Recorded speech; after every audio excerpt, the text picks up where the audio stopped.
O desafio fundamental que se põe hoje para o pedagogo está na contradição da sociedade moderna. Por um lado, desenvolve o homem. Por outro lado, não lhe oferece condições de vida adequadas.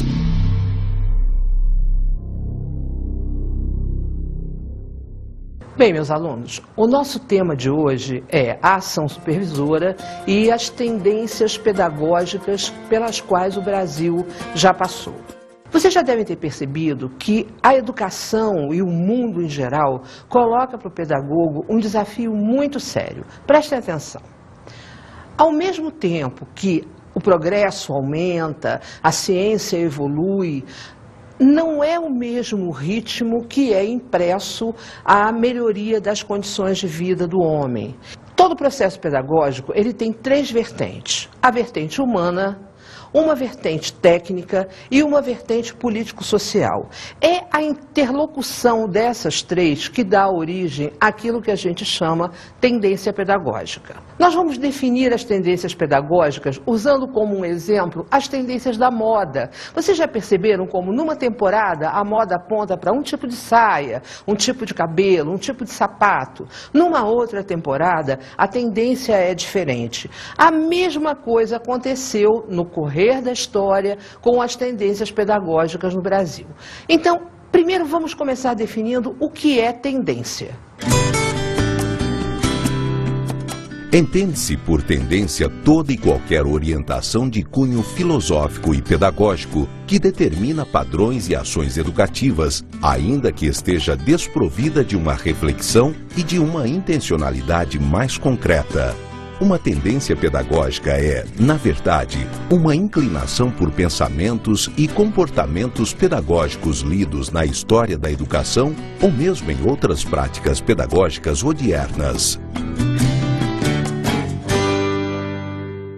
Me parece que esse conceito foi muito claro, né? A tendência envolve modos de pensar o homem, modos de pensar a educação, modos de pensar a sociedade, e isso tem um impacto direto sobre tudo que acontece na escola, sobre o currículo, sobre a didática, né? As metodologias utilizadas, sobre o sistema de avaliação que a escola utiliza. Agora eu pergunto a vocês, se toda a educação foi afetada pelas tendências pedagógicas, vocês acreditam que a supervisão educacional também não sofresse esses efeitos? É claro que sim. De acordo com a tendência pedagógica majoritária, ou dominante num determinado período, também a ação supervisora ganhava contornos, ganhava características bastante específicas.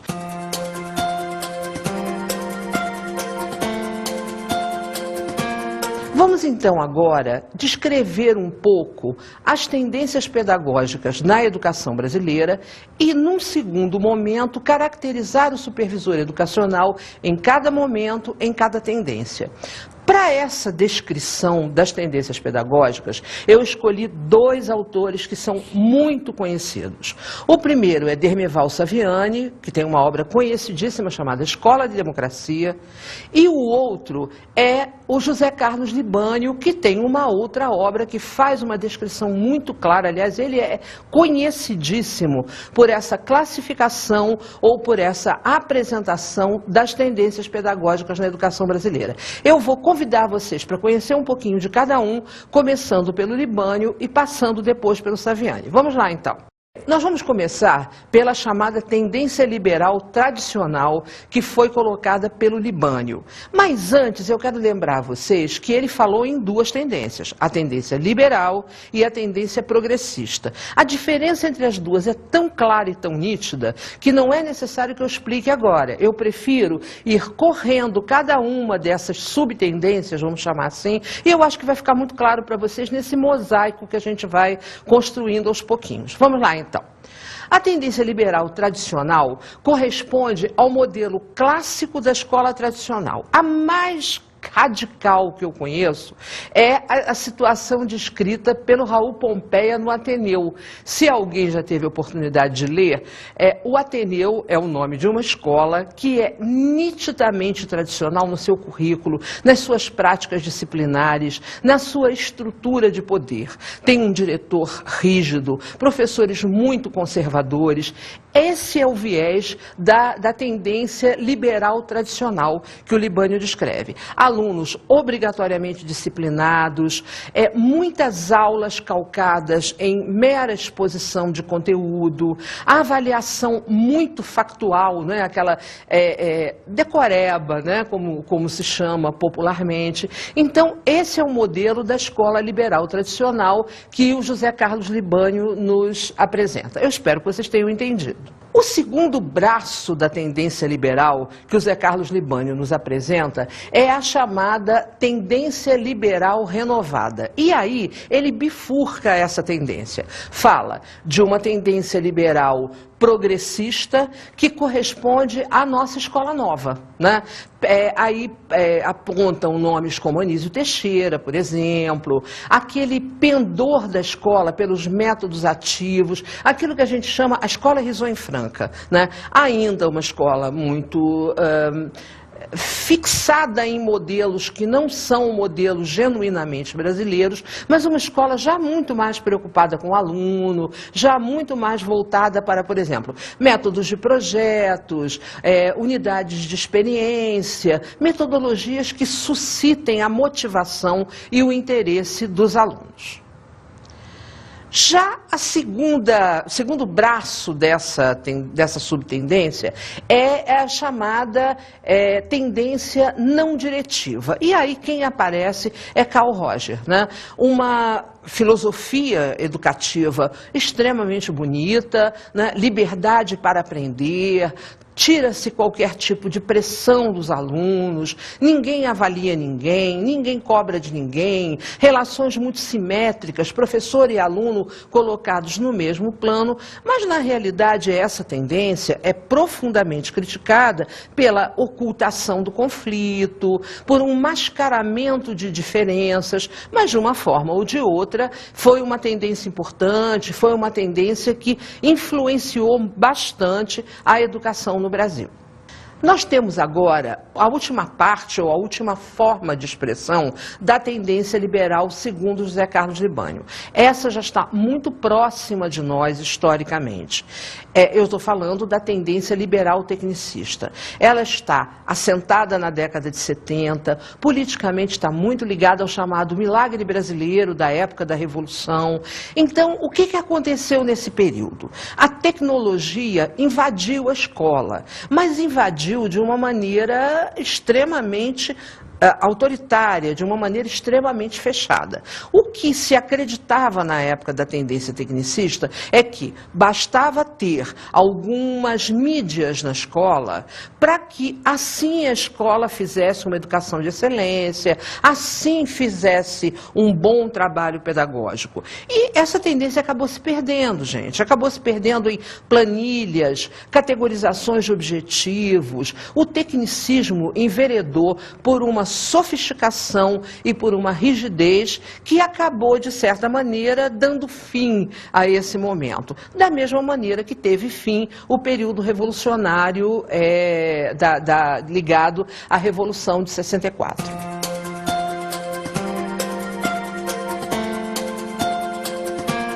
O segundo grande bloco de tendências pedagógicas que o José Carlos Libânio descreve é a chamada tendência progressista na educação. E é fácil entender como é que essa tendência surgiu.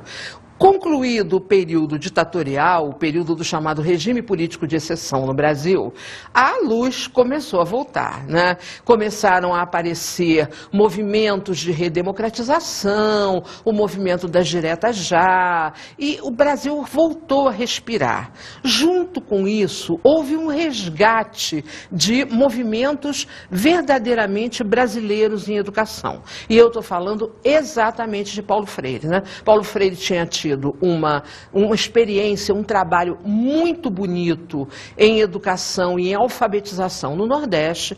Com a Revolução, esse trabalho foi totalmente abortado e ele foi obrigado a se exilar, obrigado a sair do país. Com a redemocratização e com a chamada tendência, com essa tendência progressista, com a primeira tendência progressista, libertadora, a gente volta a ler Paulo Freire, a gente volta a usar termos ligados à metodologia de Paulo Freire. Querem alguns exemplos? Diálogo, conscientização, né? A escola volta a se preocupar com a cidadania. Essa é a primeira tendência progressista, a chamada tendência progressista libertadora. Ficou claro para vocês? Uma segunda vertente da tendência progressista é a chamada tendência progressista libertária. Aí vocês vão perguntar, ué, mas você falou da libertadora agora há pouco, professora, e falou de Paulo Freire, agora vem uma que se chama libertária. É exatamente isso. Segundo José Carlos Libânio, a tendência progressista libertária, ela é muito mais contextualizada em ações político-partidárias. Ela está muito ligada aos primeiros programas políticos de partidos depois da chamada distensão política. Então tem uma ênfase muito grande na questão da autogestão da escola, né? Muita ênfase na questão de assembleias, da tirada do foco da liderança ou da autoridade apenas do diretor da escola, trabalho com conselhos de escola, trabalho com decisão colegiada por parte das escolas. Então ela difere um pouco da anterior, né, da libertadora, porque a ênfase aí está muito na questão da gestão da escola e da questão da democratização das relações internas a essa instituição. E aí, o José Carlos Libânio faz esse estudo histórico que a gente apresentou até agora e ele propõe que haja uma terceira tendência, uma terceira vertente da tendência progressista que ele chamou de crítico social dos conteúdos. Bom, para isso, o Libânio parte de uma crítica inicial em relação a esse excesso de libertariedade na escola e numa certa queda da qualidade da educação que aquela escola realiza. E aí ele faz um primeiro pressuposto. É necessário resgatar o conteúdo, quer dizer, o conteúdo oriundo do saber sistematizado universal, mas não aquele conteúdo decorado, repetido, imposto, copiado que a escola tradicional fazia. Ele queria que a escola trabalhasse com conteúdo, mas com um conteúdo linkado com a prática social. Ele chamava esse conteúdo significativo, enquanto o conteúdo copiado e decorado era chamado por ele conteúdo inerte. Então, essa é a essência da tendência pedagógica que o nosso amigo José Carlos Libânio propõe, né? Uma escola de qualidade, uma escola que trabalhe com o conteúdo de uma forma enfática, mas sem perder o seu viés progressista, o seu viés antenado com a realidade externa à escola. Bom, eu acho que com isso a gente deu uma comparada boa entre a tendência liberal ou as tendências liberais e as tendências progressistas. A tendência liberal procura adequar o homem à realidade, procura colocar a pessoa certa no lugar certo, exatamente vinculado a um ideal liberal, né? O ideal do liberalismo. Muitas pessoas se enganam dizendo assim, eu sou um professor liberal, e confundem isso com eu sou um professor democrático. Quando a gente está falando em tendências liberais, nós estamos falando de tendências que foram influenciadas por um pensamento liberal em educação. Ao contrário, as chamadas tendências progressistas, elas têm uma outra dinâmica. Eu acho que vocês devem ter percebido quando nós falamos da libertadora, da libertária e da crítico social dos conteúdos. Preocupação com a escola, preocupação com liberdade, preocupação com cidadania, mas a preocupação com o contexto que envolve a escola. Contexto histórico, social, político e econômico. Bom, está aí então a apresentação das tendências pedagógicas feita pelo José Carlos Libânio. A pedagogia crítico-social dos conteúdos toma o partido dos interesses majoritários da sociedade, atribuindo à instrução e ao ensino o papel de proporcionar aos alunos o domínio de conteúdos científicos, os métodos de estudo e habilidades e hábitos de raciocínio científico, de modo a ir informando a consciência crítica face às realidades sociais e capacitando-se a assumir no conjunto das lutas sociais a sua condição de agentes ativos de transformação da sociedade e de si próprios. Eu disse a vocês que nós íamos trabalhar com dois teóricos, né? Passamos pelo José Carlos Libânio e agora vamos falar um pouquinho do trabalho do Saviani, que apresenta as tendências pedagógicas de uma forma diferente no livro Escola e Democracia.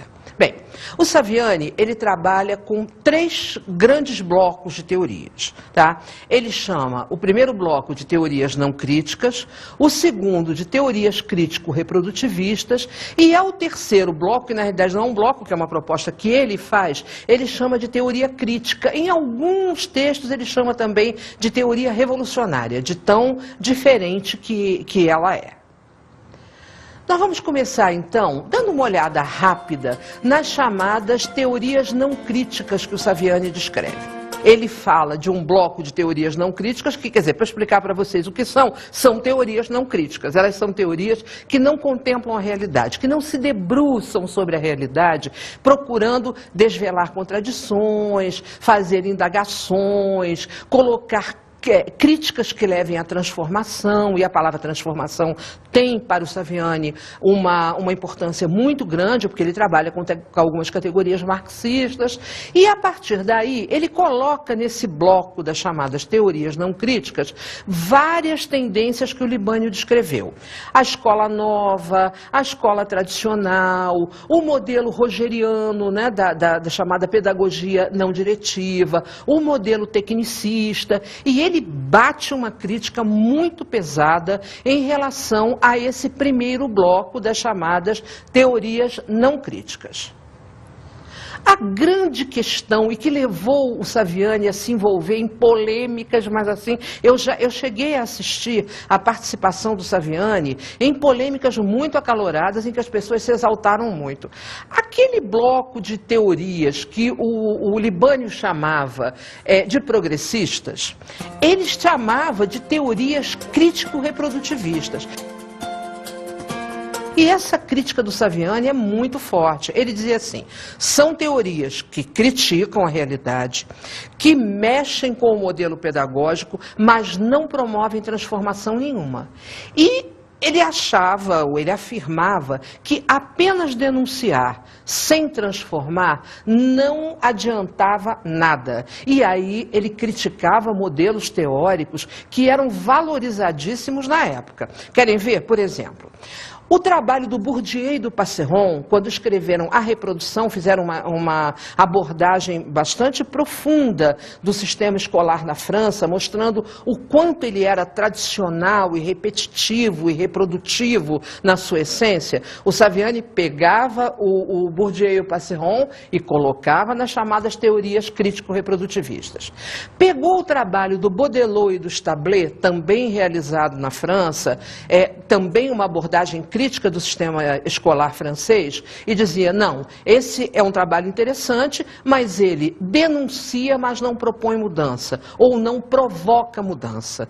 E para culminar, pegou a chamada teoria do aparelho ideológico do Estado, que foi formulada pelo Althusser, e que era um modelo, foi um modelo teórico, é um modelo teórico bastante caro às pessoas que têm uma vinculação com a ideologia da esquerda, com o pensamento marxiano, e também afirmou que esse grupo de teorias, que essas teorias não seriam verdadeiramente transformadoras, mas sim crítico-reprodutivistas. Então, essa abordagem do Saviani custou para ele muita polêmica e muita discussão. Vamos ver, então, a chamada teoria crítica da educação proposta pelo Saviani. Se ele tanto falou das outras teorias, que eram apenas crítico-reprodutivistas, quer dizer, criticavam, mas continuavam repetindo, reproduzindo, mantendo o status quo, como a gente chama, obviamente que a proposta dele deveria ser profunda e intensamente crítica. E é verdade, para o Dermeval Saviani, era necessário que a gente se debruçasse sobre a escola profundamente, fizesse uma análise em profundidade e realizasse uma grande transformação na escola que pudesse, por tabela, também provocar uma enorme transformação na sociedade. Bom, é uma proposta bonita, é uma proposta ousada, só que todos nós que trabalhamos com educação sabemos que as transformações através da educação, elas não se dão assim aceleradamente. Elas são transformações de construção. Elas são transformações que ocorrem aos poucos, através da mudança da atitude, através da mudança da mentalidade, através do acesso ao saber sistematizado universal. Mas, de qualquer forma, o trabalho do Saviani tem seu mérito. E a melhor maneira de nós conhecermos um pouco mais dessa chamada tendência crítica ou teoria crítica é ouvir o próprio Saviani. Eu escolhi um trecho do próprio autor falando dessa teoria e eu gostaria que nós escutássemos juntos com atenção. Se as pedagogias tradicional e nova podiam alimentar a expectativa de que os métodos por elas propostos poderiam ter aceitação universal, isto devia-se ao fato de que dissociavam a educação da sociedade, concebendo esta como harmoniosa, não contraditória. Já o método que preconizo deriva de uma concepção que articula educação e sociedade e parte da consideração de que a sociedade em que vivemos é dividida em classes com interesses opostos. Trata-se, portanto, de lutar também no campo pedagógico para fazer prevalecer os interesses até agora não dominantes. E esta luta não parte do consenso, mas do dissenso. O consenso é vislumbrado no ponto de chegada.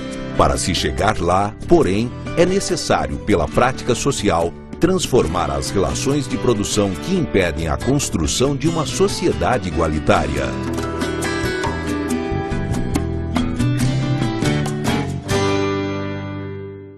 Bom, eu acho que escutar o Saviani deixa muito claro o quanto essa proposta dele é radical. Não radical, eu não estou fazendo nenhuma crítica a isso, não. Radical no sentido de ir à raiz. Quando ele fala na questão do consenso e do conflito, quando ele fala que é necessário levar a luta social para dentro da escola, né, é uma proposta com uma ênfase política muito acentuada. Realmente, se nós formos comparar, mais acentuada do que a das outras tendências que vimos até agora.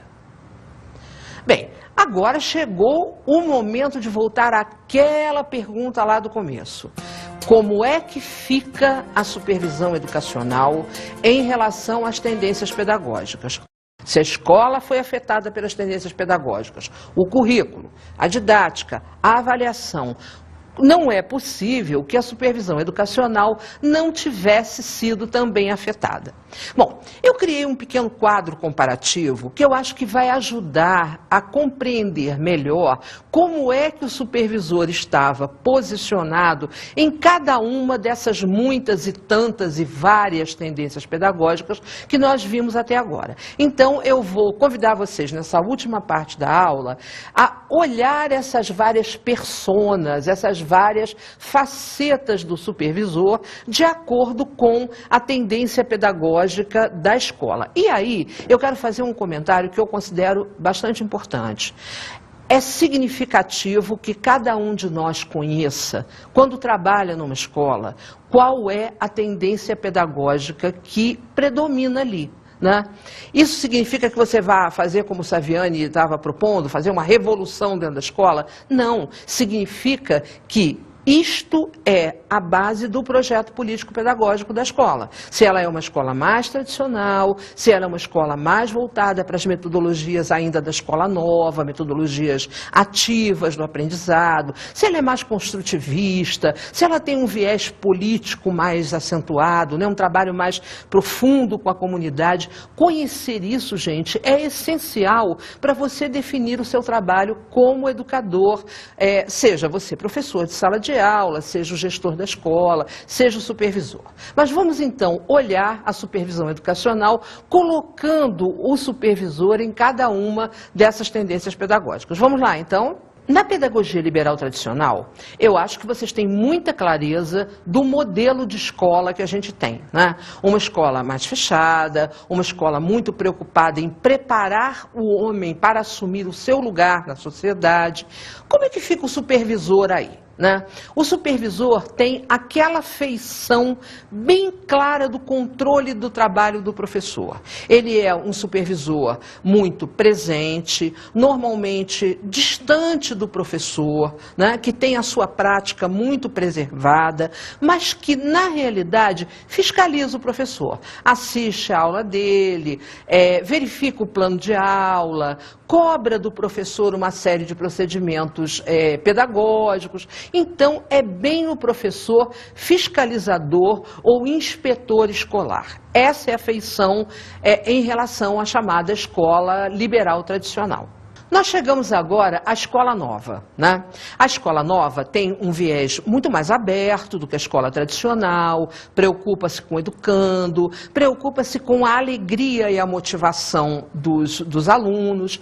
E o supervisor, ele passa a ser um especialista em metodologias. Ele passa a ter muito orgulho do seu trabalho de supervisor, profundo conhecedor da didática, das metodologias. Então, ele faz treinamentos de professores, ele traz metodologias novas, leva para a escola, tenta fazer com que os professores tornem a escola mais ativa, mais aberta, mais alegre, muita exposição, muita mostra de projeto. É um supervisor que trabalha muito nesse viés metodológico. Ficou claro para vocês? Na tendência liberal não diretiva, aquele modelo baseado na psicologia de Carl Rogers, né, de liberdade para aprender, não há praticamente distinção nenhuma da ação supervisora. Como Rogers pregava que não deveria haver uma separação de funções, o supervisor se dilui entre os demais profissionais da escola. Ele funciona como um mediador, como um facilitador, mas ele não tem uma ação pedagógica definida, tá? Ele é mais um componente da equipe da escola, mas muito preocupado com as relações humanas e não tanto com especificidades pedagógicas. Já na tendência pedagógica tecnicista, o supervisor tem funções muito claras e definidas. Ele é especialista em técnicas, no sentido de profundo conhecedor da taxonomia de objetivos de Bloom, aquele que trabalha com objetivos instrucionais de uma forma muito clara, sabe fazer planejamentos utilizando planilhas muito bem definidas, ou seja, ele é um detentor de técnicas em educação. Na tendência pedagógica libertadora, o supervisor educacional ele tem um trabalho muito próximo dos animadores culturais, dos círculos de produção de conhecimento, do trabalho dos círculos de leitura de Paulo Freire. Tá? Ele trabalha com relações, sim, mas não apenas com as relações humanas na escola. Ele trabalha com as relações internas e externas da escola. Ele trabalha com a consecução da cidadania, com a amplitude do diálogo estabelecido em todas as esferas da escola. Então, é um supervisor voltado para o debate, voltado para o diálogo, aquele que busca trazer o dado externo para alimentar o fato educacional, né? Aquele que traz a realidade da prática social para dentro da escola. É um papel político muito importante e muito significativo. Na tendência progressista libertária, aquela que nós explicamos, que está muito ligada a debates, assembleias, discussões colegiadas na escola, o supervisor educacional ele está voltado para a participação ativa nessas discussões. Se eu pudesse estabelecer uma analogia, eu buscaria os moderadores de grupos operativos de um psicanalista muito famoso, muito conhecido, chamado Henrique Pichon Rivière. Tá?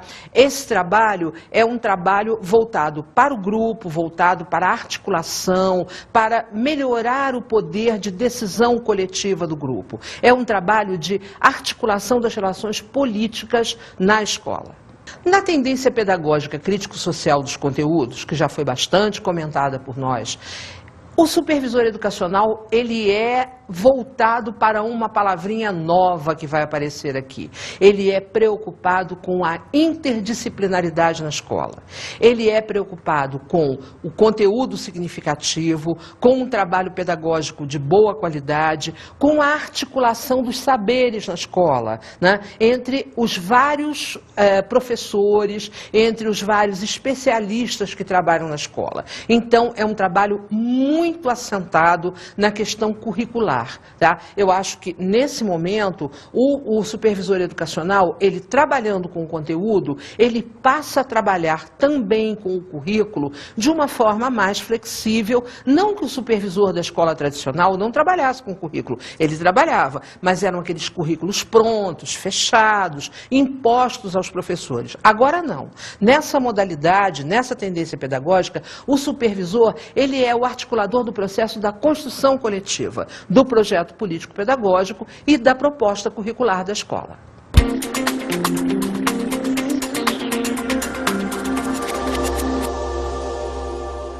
A nossa dica de hoje é uma poesia. E, por incrível que pareça, é uma poesia que foi apresentada por Bourdieu e Passeron, mas foi apresentada de uma forma quase que irônica. Ouçam e vejam como essa poesia expressa a questão da reprodução que tanto Bourdieu e Passeron criticaram. O capitão Jonathan, com a idade de 18 anos, captura um dia um pelicano em uma ilha do Extremo Oriente. O pelicano de Jonathan, na manhã, põe um ovo totalmente branco. E desse ovo sai um pelicano que se parece espantosamente com o primeiro pelicano. E o segundo pelicano põe, por sua vez, um ovo também branco, de onde sai, inevitavelmente, um outro do mesmo jeito. Isto pode durar muito tempo se antes não for feita uma omelete. Então, gostaram da poesia de Jonathan e o Pelicano? Eu espero que sim e espero que tenham gostado também da aula de hoje.